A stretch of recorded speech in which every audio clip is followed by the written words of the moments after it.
Kunwari ito si Senator Bong Revilla, no? Malversation.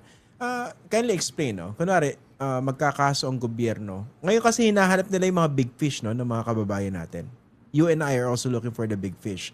And hindi pa talaga natin nakikita yung mas malalaking isda. Okay? Unang-una, help us understand, no? Ano ba difference pag kinasuhan ka ng malversation, ng graft, ng plunder? Ano ba yung mas madali in terms of pagkapanagot? Well, syempre magkakaiba yung elemento niyan, no? Sa plunder, meron ka supposedly na combination or series of acts, no? At kailangan mapakita na na-accumulate mo at nabulsa mo total of 50 million pesos, no? Merong threshold amount. Minimum. May threshold amount na tinatawag. Di ba, usually, for example, doon sa Ghost Project, iba yung mapatunayan mong hindi ginawa yung pera. Iba pa yung mapapatunayan mo na binulsa niya yung pera. Naintindihan mo ko?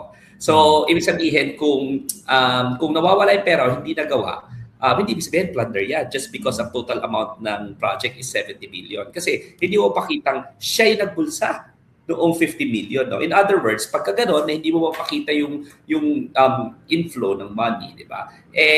Ang dali kasi magkaso ng plunder, pwede, pero madidismissan ka lang rin, di ba? So nakita na natin yan sa kaso ni Bong Revilla. Expert na si Bong Revilla magpa-dismiss, di ba? Ano nangyari doon sa kaso niya, di ba?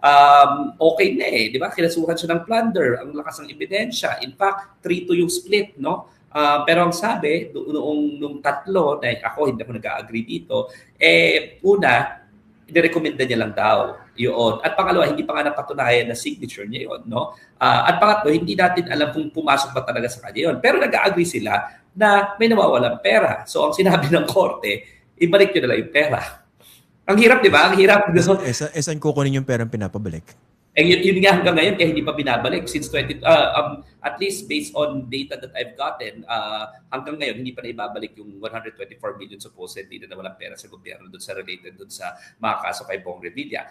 Marunong na to si Bong Revilla, di ba? Kasi once na-acquit niya na, pangalawa na-acquit niya na. So in short, palalim ng palalim yung kaso. Siyempre, pahirap ng pahirap din yung mga elements yan. No? Doon sa bribery, for example, pag sinabi mong bribery is may direct yan, may indirect. No? Ang ibig sabihin lang yan, sa indirect, binigyan ka ng pera by reason of your office, tinanggap mo, at kahit na walang ma-prove na kapalit. No? Pag direct bribery, may exchange. Ibig sabihin, derive ka para hindi mo gawin yung trabaho mo o para may i-block ka na something in relation to your office. No? So may kapalit. Mas madali ba indirect?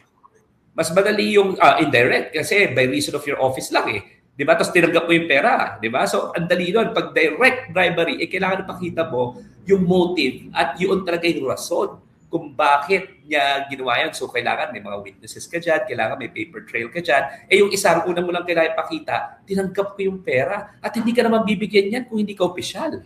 No? Okay. So, may mga gradients, no? And alam naman natin, in criminal law, let's remember this, in criminal law, the quantum of evidence required is proof beyond reasonable doubt. Ang ibig sabihin po niyan, no, is meron tayong moral certainty. In essence, pag mga kaso po, iba-iba po yung tinatawag natin quantum of evidence required. Yung lalim po noong ebidensya na kailangan. Pag kasong administratibo lang yan, no, hindi po ganun kalalim ang kailangan. Ang kailangan lang substantial evidence. Ang ibig po sabihin ng substantial evidence sa ating jurisprudence by definition is that evidence, sufficient evidence that can support conclusion. So, ibig sabihin, pag may conclusion ka na susuporta na ebidensya, pwede ka na matanggal sa pwesto. Administratibo po yan, no? Pagka civil case, ibig sabihin, pinagbabayad ka ng danyos, ang ebidensya po na kailangan is preponderance of evidence. Ibig sabihin, mas maraming ebidensya kaysa doon sa depensa niya. No? So yun yung pangalawa na pinakamataas, no? So substantial evidence, preponderance of evidence. Yung pangatlo po is proof beyond reasonable doubt. Ang ibig sabihin ba doon? Absolute certainty? Hindi po. Ang ibig sabihin po noon ay moral certainty. Ibig sabihin, makakatulog ka sa gabi na may pinakulong ka, no? Mataas po yun. Mataas po yung ano na yun. Kasi po, pagka may reasonable doubt ang kailangan, madidismiss po yung kaso. So, ibig sabihin, doon sa pagpapakulong, no, kailangan maging strategic ka rin. And paano mo malalaman kung which one is which kaysa madismisan ka?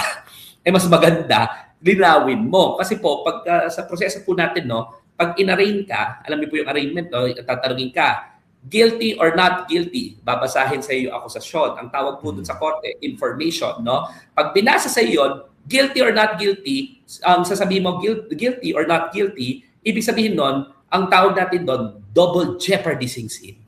Yun po sa arraignment, double jeopardy sinks in. Bago po dun sa pagbabasa ng information, wala pang double jeopardy. Kunyari, preliminary investigation, na-dismiss, pwede ka ulit kasuhan pag sufficient evidence. Pero pagka nag-arraignment na, binasahan ka, double jeopardy sinks in. Ano pong rational nun? Kasi ini-inform ka ng korte kung ano akusasyon sa'yo.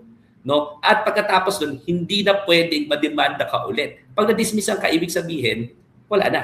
Talo ka na. Double jeopardy na no? Except dun sa mga kaso nila Island Lima, pero ibang usapan yan, di ba?